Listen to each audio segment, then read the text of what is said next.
There are 78 brawlers in Brawl Stars and each one can hold their own in game, but which one is actually the strongest? If they were all thrown into an arena to battle it out to death in real life, which would come out on top? Well, it definitely would not be Squeak. He's literally just a blob of drool that just throws more blobs of drool. Sure, they explode, but explode into what? More drool? The long delay between explosions is a big minus as well. I feel most of the children like Penny, Gus, Jesse, or Edgar could stand little to no chance as well. They have some pretty neat abilities that could possibly come in handy, but they're nothing that could keep them alive for too long against the far more skilled opponents coming up. One of the exceptions to this though is Nita. Her bear can tank some pretty good damage while her shockwaves deal decently against enemies. Despite this, I think it's only a matter of time before her and Bruce get too overwhelmed. Buzz just whistles, which isn't anything at all despite excellent mobility. Otis throws paint, which can maybe blind someone, I don't know. Colette kisses and shoves, incredibly useless unless there are any simps here. Jackie and B are two contenders which won't get too far either. Jackie's jackhammer doesn't do much against long range targets and can't realistically be used to kill someone without leaving her vulnerable in the process. B shoots bees, but that won't do much against the robots or undeads on this list. Pair this with her being small and squishy and she's in for a tough time. Doug could possibly take a higher spot due to his game-changing super, but since he's just an inflatable costume, any sharp object could end his life quick. Mr. P won't survive too long either. Assuming he can stay in the shadows and summon infinite porters, he's an annoying enemy, but let's be real here. They don't do much, and neither will his suitcases. Griff just shoots coins.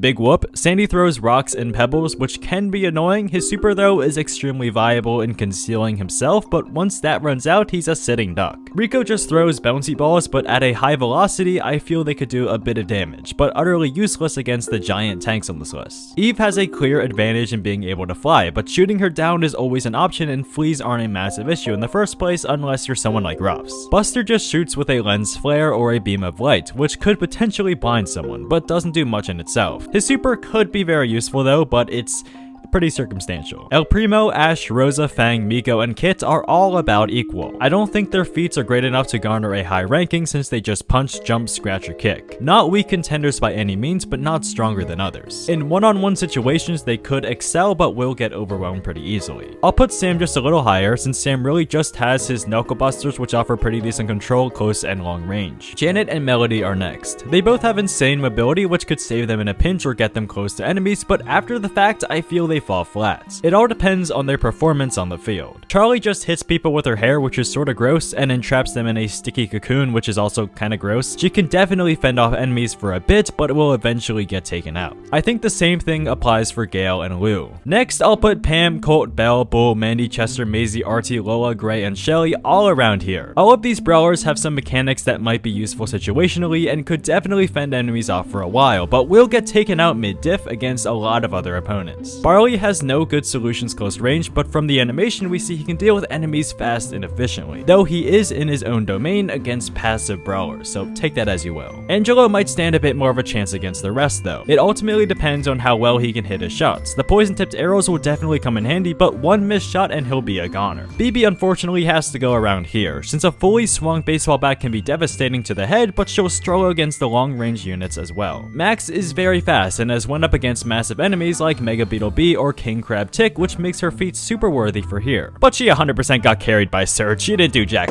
Piper's shots are incredibly strong, especially if she stays stealthy and has a super to escape with. But it's only a matter of time until she runs into someone that can outskill or outplay her, or if she just jumps into an enemy. Bo and Grom are strong individuals who rely on small explosions to take enemies out. They die here due to their lack of counters at close range. It'll take a little longer than you'd like to load all of Bo's arrows, and Grom's buds just won't be enough. Crow unfortunately places here. Against normal humans, he's very strong, but against any sort of robot, he's absolutely useless. I think the same can be said for Leon, Spike, and Byron as well. Sprout can throw explosive seed bombs at enemies, but his real utility is in his super, being able to block off entire areas. But once these are gone, Sprout is an easy target. Carl, Stu, and Daryl are next, and survive this long because of their incredible versatility, though they just get outclassed against upcoming enemies. Tick is very versatile and can explode enemies from close and long range. He's just very small and squishy though, and does not have a lot of close range counters apart from his head. Without a super, he can't take anyone out, realistically just chip them down. I'm not exactly sure what 8-bit shoots with, but assuming they're little lasers, he can shred anyone, especially with his damage booster. But since we don't know exactly what it is and can't properly scale it, I'll place him here to be safe. Cordelia shoots drugged mushrooms, which would probably only affect the human targets. Against the wrong target, he could very easily die. Pearl shoots cookies, but they're burning cookies. Her super also causes a small explosion around her. Possibly strong, but possibly useless. Dynamite and Brock both hit with massive explosions, though they are still just humans. If they made it this far, they're definitely tired out against all the other robots and supernaturals on this list, especially with everything that they're carrying is a lot to carry. Chuck might just shoot steam, but he can barrel at you with the force of a small vehicle. This can be very strong if lined up correctly, but weak if not. Meg and her mecha are situational. As long as her mecha doesn't get destroyed, Meg can dominate a ton of brawlers on this list, but I feel she'll lose once Rob gets beaten up and weakened enough. A cannon can kill very easily, and can even pierce multiple at close range. Assuming Bonnie has a ton of ammo to work with, she can easily defeat many brawlers on this list along with her great mobility, but she is still just a small child and will get taken out sooner or later, especially if she's out of her cannon form.